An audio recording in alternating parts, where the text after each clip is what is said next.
Jameis Winston, who I do think we can be honest and say, like, he had some decent years, some solid years. His last year with the Buccaneers, though he led the league with 30 interceptions, he also led the league with yards per game, threw for 5,100 yards, right?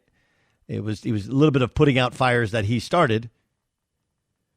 And he's a guy who, of the 5 years he started in Tampa, 3 of those years he threw for over 4,000 yards. It's not bad.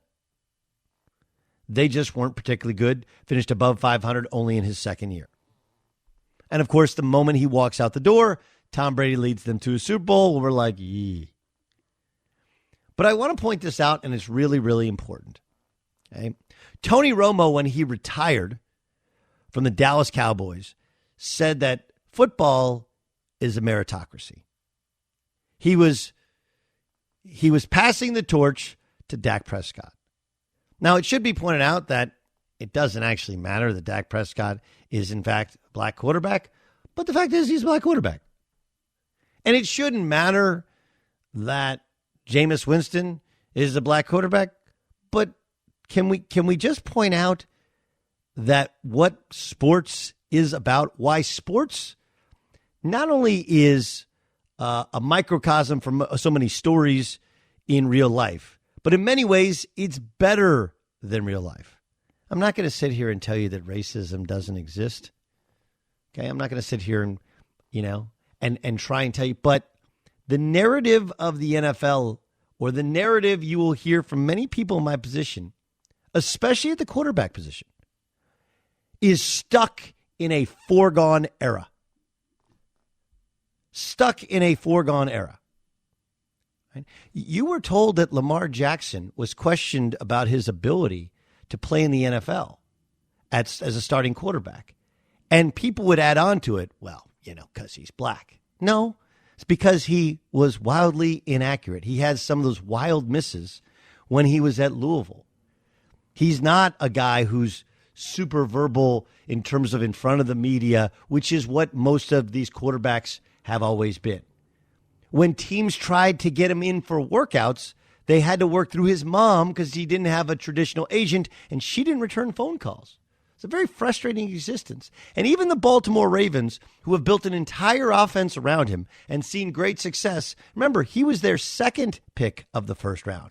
They didn't take him with their, it wasn't like, oh, we can't wait for Lamar Jackson. As soon as he's available, we're going to take him. No, they took a tight end who they've already traded away.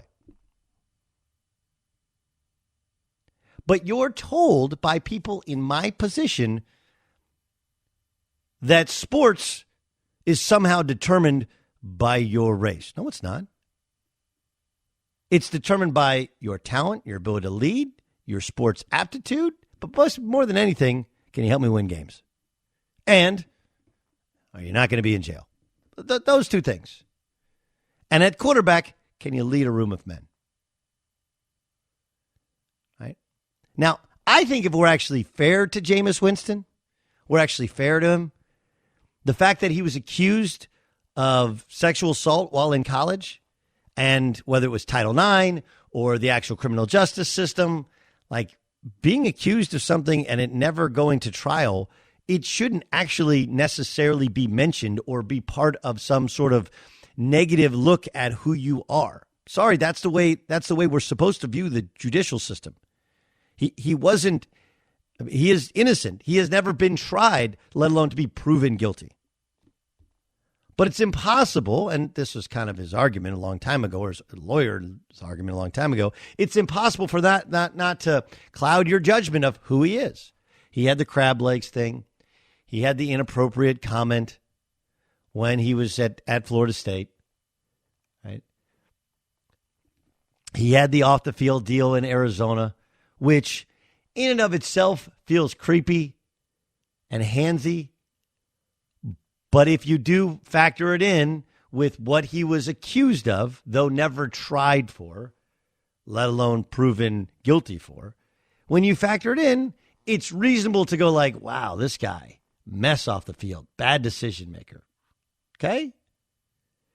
He goes to New Orleans, sits for a year, and not only beats out a quarterback, beats out a guy with sweat equity, beats out a guy that makes more money than he does.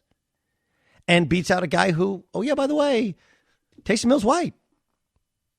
So before you come at sports with your thoughts that Deshaun Watson was passed on by the Chicago Bears because the Bears inherently, they had some underlying racism, just know that that's not actually the way that football works.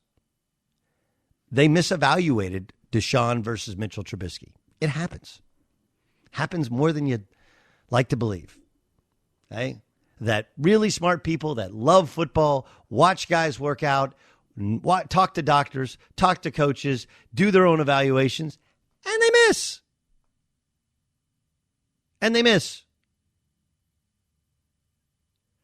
And look, Tampa knew of Jameis's off the field kind of nuisance issues, but because of his talent, his football acumen, he was the number one overall pick, and he's a winner, and guys followed him. He was the number one overall pick. And after they part with him, he's going through the Steve Young, Vinny Testaverde reclamation project sort of year off, if you will. And he comes back, and because of his work and because of his skill and because of his refinement, as far as there hasn't been a whisper of anything off the football field, he won the starting job over Taysom Hill. That's an unbelievable thing. That's a remarkable thing. Taysom Hill makes a lot of money. Hey, a lot of money.